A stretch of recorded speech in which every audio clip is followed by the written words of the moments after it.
And at the same exact time that this is happening, of course, you do have the FBI and the DOJ investigating President Trump. And after 4 long years of our intelligence services and our DOJ investigating the actual president of the United States on the false basis that he must have been colluding with the Russians to twist the 2016 election, a lot of people are, I think, correctly, very, very suspicious of the FBI being weaponized on behalf of the current administration to go against the guy that they are now attempting to, number one, elevate in the headlines prior to the election, and number two, hope to either make the nominee or to indict. Right? Those are the various choices they are putting in front of the American people. A lot of people are wondering, how are you talking about democracy again when it seems as though you are perfectly willing to avoid any democratic accountability on any score? Which raises the question of what happens next with regard to the FBI and the DOJ and Donald Trump. So it seems pretty obvious at this point, by apparently all legal analysis, that the DOJ is very likely to try and push an indictment of Donald Trump at this point. According to Bloomberg, they're going to wait until after the midterm elections to do this, which of course means that this is going to hover over the midterm elections, which may be the point here. According to Bloomberg, federal prosecutors are likely to wait until after the November election to announce any charges against Trump if they determine he broke laws, according to people familiar. The unprecedented prospect of bringing charges against a former U.S. president is creating intense scrutiny of the Justice Department in the aftermath of its search of his home at Mar-a-Lago. A separate DOJ probe is focused on his effort to overturn the 2020 election, which he lost to President Biden. Under long-standing department policy, prosecutors are barred from taking investigative steps or filing charges for the purpose of affecting an election or helping a candidate or party, traditionally 60 days before an election. This year, that would be September 10th, which makes it unlikely anything would be announced until after November 8th. Now, of course, the department has ignored that policy in recent years, most notably when FBI Director James Comey revealed the FBI was reopening a probe into Hillary Clinton's use of a private email server just days before the 2016 presidential election. And in 2020, former AG William Barr announced in the weeks before the presidential election, department officials could make public announcements and take overt investigative steps with regard to voter fraud cases. This time around, the impact of any criminal case against Trump would likely be significant. He isn't on the ballot in November, but of course he has endorsed a bunch of candidates. And of course, Democrats hope that he is top of mind when people go into the voting booth. This is very obvious from the way that they are treating President Trump. It's why Joe Biden is giving a speech that is going to be directed almost specifically against President Trump. But meanwhile, on the other side of the aisle, a lot of people are looking and saying, wait a second, do we believe the FBI when they say that this was such a vital national security interest that they had to raid Mar-a-Lago and indict the former president of the United States?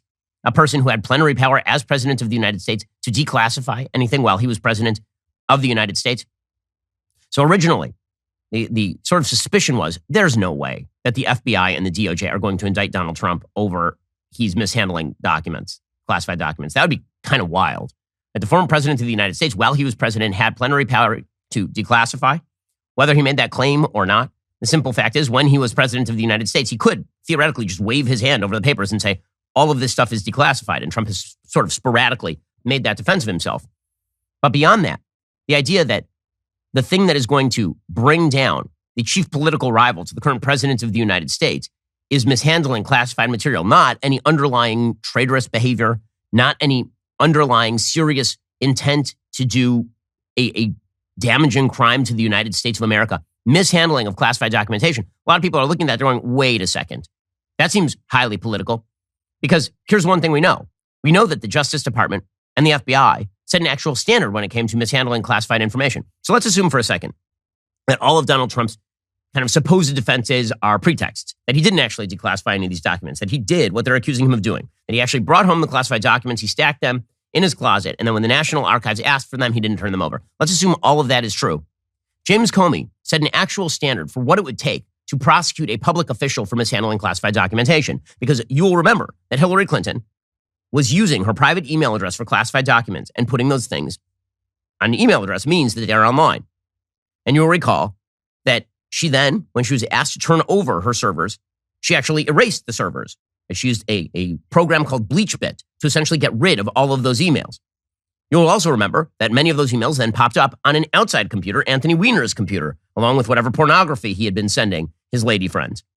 So not exactly a wonderful storage of classified materials from Hillary Clinton. She claimed, of course, she didn't know declassification protocols or that these documents were classified. That was very likely to be untrue, considering she'd been in government for a very, very long time and that she had been the Secretary of State.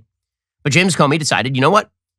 That's not the standard for prosecution. That may be the standard under the law. That's not the standard for prosecution. So he said a couple of things that are relevant to what's happening now with Donald Trump. Because if you're talking about the perception of a democracy working in the United States, one of the elements of that is equal protection of the laws, the equal application of the laws, non-selective prosecution when it comes to prosecuting high public officials and former presidents of the United States for mishandling classified documents.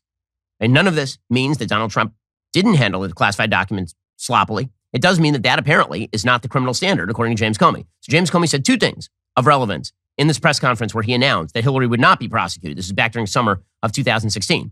He said, one, there is a very high probability that America's enemies actually did gain control of many classified information secrets from Hillary Clinton's computer. And two, that wasn't enough to indict her. Even that wasn't enough to indict her. Here was James Comey at the time. Looking back at our investigations into the mishandling or removal of classified information, we cannot find a case that would support bringing criminal charges on these facts.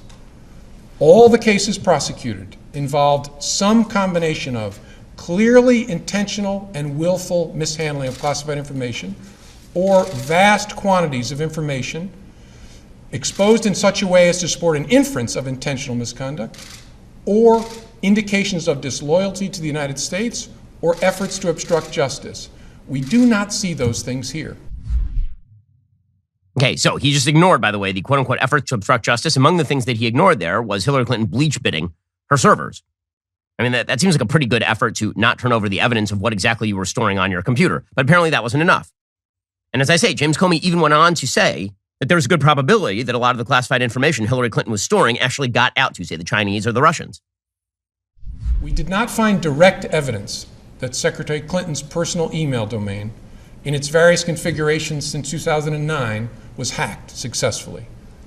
But given the nature of the system and of the actors potentially involved, we assess we would be unlikely to see such direct evidence.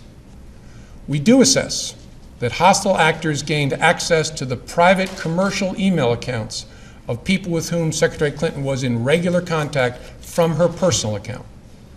We also assess that Secretary Clinton's use of a personal email domain was both known by a large number of people and readily apparent. She also used her personal email extensively while outside the United States, including sending and receiving work-related emails in the territory of sophisticated adversaries. Given that combination of factors, remember, we assess it is possible that hostile actors gained access to Secretary Clinton's personal email account. That was not enough to indict her. Okay, now, what are the chances that somebody actually gained access to the classified information in Donald Trump's closet, under his mattress? You think it's better or worse than Hillary Clinton exposing classified information on an email server? I mean, the answer is pretty obvious, but that was not enough to indict her. So again, the standard that has to be applied here, if you actually wish for people to have any sort of faith in the institution, has to be even. So I'll go back and I will tell you again. Here was James Comey's statement. He said that all of the cases prosecuted like this have to involve a combination of, okay, one of these factors is not enough. It has to involve a combination of clearly intentional and willfully mishandling of classified information, or vast quantities of material exposed in such a way as to support an inference of intentional misconduct, that you were doing it because you intentionally wanted to expose this stuff, or indications of disloyalty, right? None of these exist for President Trump.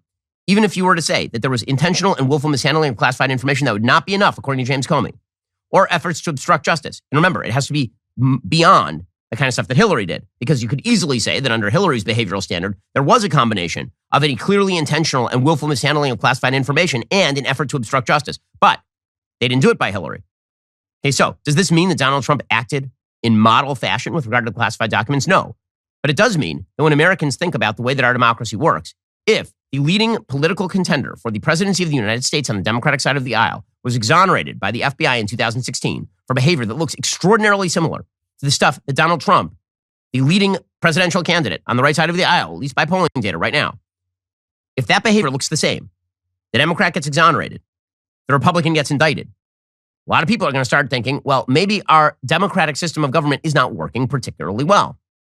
And as it now looks like, all of the factors seem stacked in favor of the DOJ actually indicting Trump, which is going to bring things to a head pretty damn quickly here, which is why Merrick Garland really, just for the sake of the democracy, got to be incredibly careful. If you're going to bring a case like this, it better be bulletproof. You're going to have to demonstrate not just that Donald Trump did the things you're accusing him of doing, but that they radically differ from the things that allowed Hillary Clinton to get away with it back in 2016. Did you know that every single like creates one additional leftist tier? That is just science.